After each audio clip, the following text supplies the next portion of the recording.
Sa Maharlika Highway, hindi lang oras ang nawawala kapag sira ang daan. Minsan trabaho, minsan kaligtasan, at kung minsan, buhay. Kapag sira ang daan, tao ang nahihirapan. Ang Maharlika Highway ang pangunahing ugat na nag-uugnay sa Luzon, Visayas at Mindanao.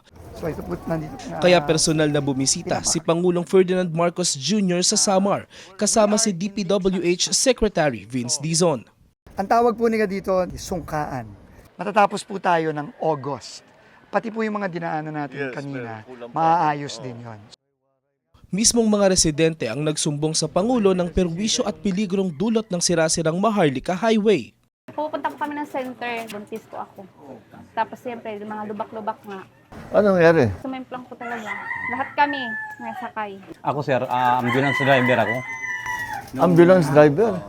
Oh. Lagpas 2 oras ang pagre-repair namin ng pasyente Katbalogan to Tacloban. Meron pong na-experience si Kuya na may namatay along the way sa ambulansya. Dahil hindi na umabot. Nag-bleeding dahil nga sa malubak. Hindi namin namalayan na patay na pala.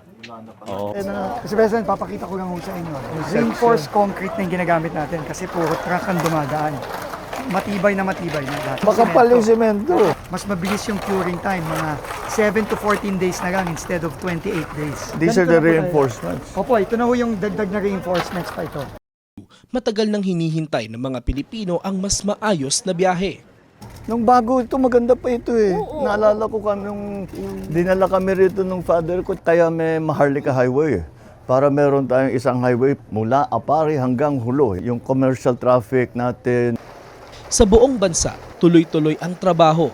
Isa-isang inaayos ang mga bagay na magpapagaan sa buhay ng mga Pilipino. Dahil kapag gumaan ng biyahe ng tao, mas mabilis umusad ang buong bayan.